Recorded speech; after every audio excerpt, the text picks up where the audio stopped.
Hey, what's up, guys? My name is Tremont McCray, and this is Character Transmutation LLC, where we transform your character from lead to gold. This is part 2 of the video series where we're breaking down the science of getting rich and the science of being great by Wallace D. Wattles. Shout out to Wallace D. Wattles. We're going to hop straight into it, guys. We're decoding it, breaking it down, and adding some modern day context to this this older manuscript, right? I was going to turn the lights on, but I feel like this is giving it a vibe. Like it's like a more ancient alchemical vibe, and I like that. So come join me on this journey. Chapter 2.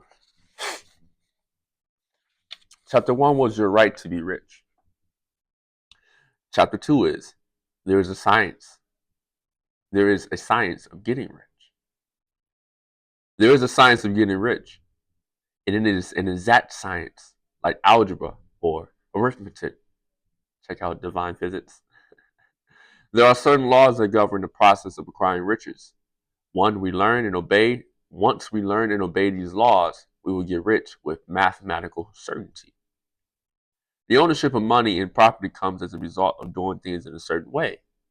Those who do things in a certain way, whether on purpose or accidentally, get rich.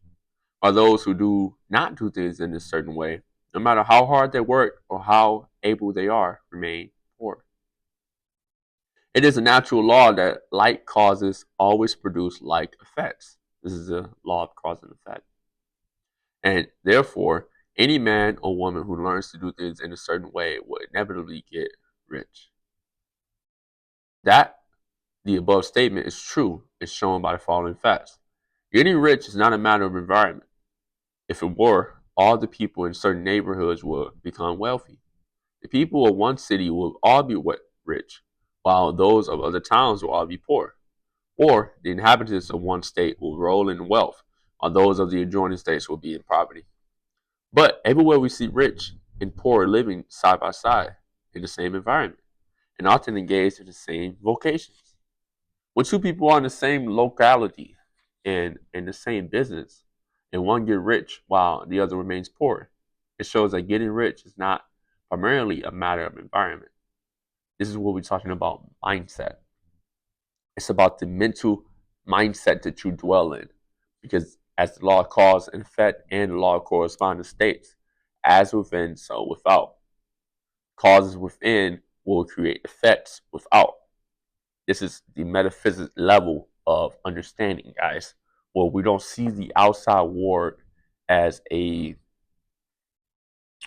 I would say, as a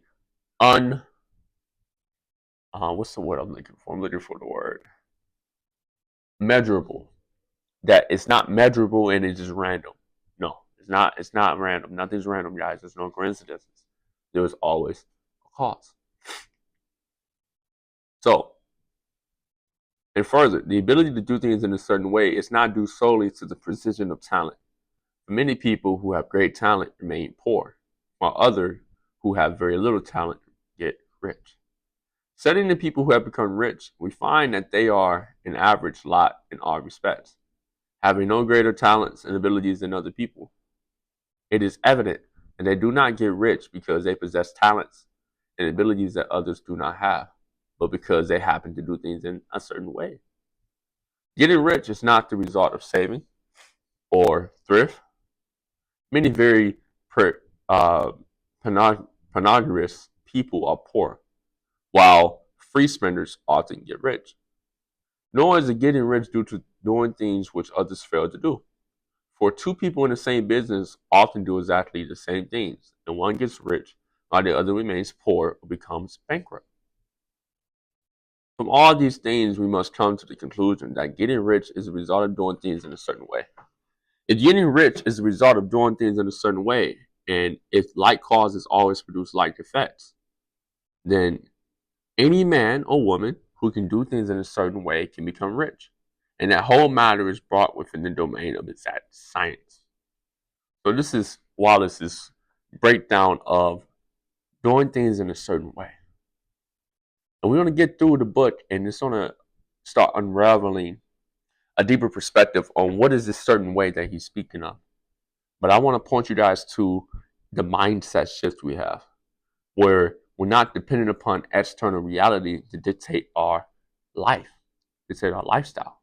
Because if I can get rich in one space and another one can't, it's what we're doing. It's our behavior. It's our subconscious programming that's the barrier. And as we decode and we, I would say, unlearn and relearn new materials and new ways of living and being, that's how we change the result. The question arises here. Rather, this certain way may not be so difficult that only a few may follow it. This cannot be true, as we have seen so far as natural ability is concerned.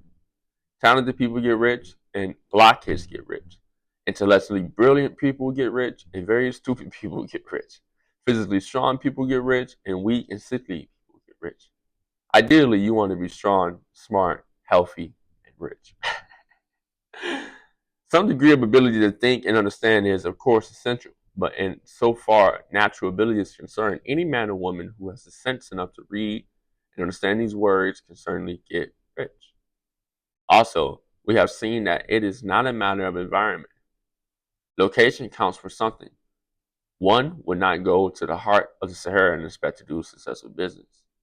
Getting rich involves the necessity of dealing with other people and of being where there are people to deal with.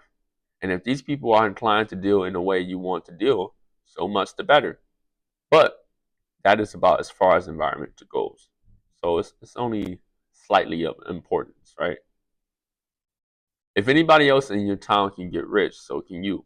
And if anybody else in your state can get rich, so can you. So first thing you have to have is the belief. It all starts with the self-belief. Can you do it? Will you do it? Do you see yourself at the top of the mountain? Whether it be financially, physically, emotionally, or spiritually. These are all interconnected, guys. That's why faith comes first. So it says, again, it is not a matter of choosing some particular business or profession. People get rich in every business and in every profession, while their next door neighbors in the same vocation remain in poverty. It is true that you will do best in the business that you like and which is congenial to you. This is your divine purpose, right? And if you have a certain talents that are well developed, you will do best in the business that calls for the exercise of those talents.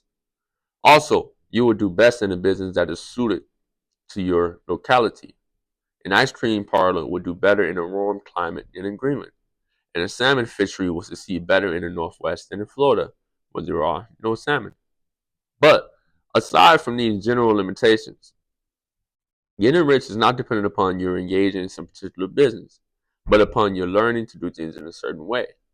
If you are now in business and anybody else in your locality is getting rich in the same business, while you are not getting rich, it is because you're not doing things in a certain way that the other person is doing them. No one is prevented from getting rich by lack of capital. True, as you get capital, the increase becomes more easily and rapid. But one who has capital is already rich and does not need to consider how to become so. No matter how poor you may be, if you begin to do things in a certain way, you will begin to get rich and you will begin to have capital. The getting of capital is a part of the process of getting rich, and it is a part of the result that it invariably follows the doing things in a certain way. So Wallace is tying all these results to doing things in a certain way. What is this certain way? He doesn't come on and say it, which is interesting, right? But what I want to point your mindset towards is doing things in a unique way, following a systematic system, following a system, a ritual routine, but adding your uniqueness to it. I think that's what he's referring to. And I just said, as we're going to get deeper in the book, he's going to expand upon this certain way. But he's tying even the obtainment of capital, which is your initial funds you need to even operate, right? That's going to come along the way. Otherwise, you're going to remain poor. So let's finish this last chapter. You may be the poorest person on the continent and be deeply in debt, But if you begin to do things in a certain way, you must infallibly begin to get rich. If you have no capital, you can get capital. If you are in the wrong business, you can get into the right business. If you are in the wrong location, you can get to the right location. And if you do so by beginning in your present business and in your present location to do things in a certain way, that causes success. So there's no room for excuses. If there are things in your path, on your path, in your way, transmute that to gold. Use it as fuel. Use it as leverage. And get to the certain way. Get to the proper way. If you're doing things in the wrong way, with the wrong people, in the wrong location, you can change those realities. They're really micro realities. You can change those micro realities and bridge the gap between your current reality and your future desired. We call it your desired reality. Okay? Do it in a certain way. So that was chapter 2. Chapter 3 is going to be is opportunity monopolized.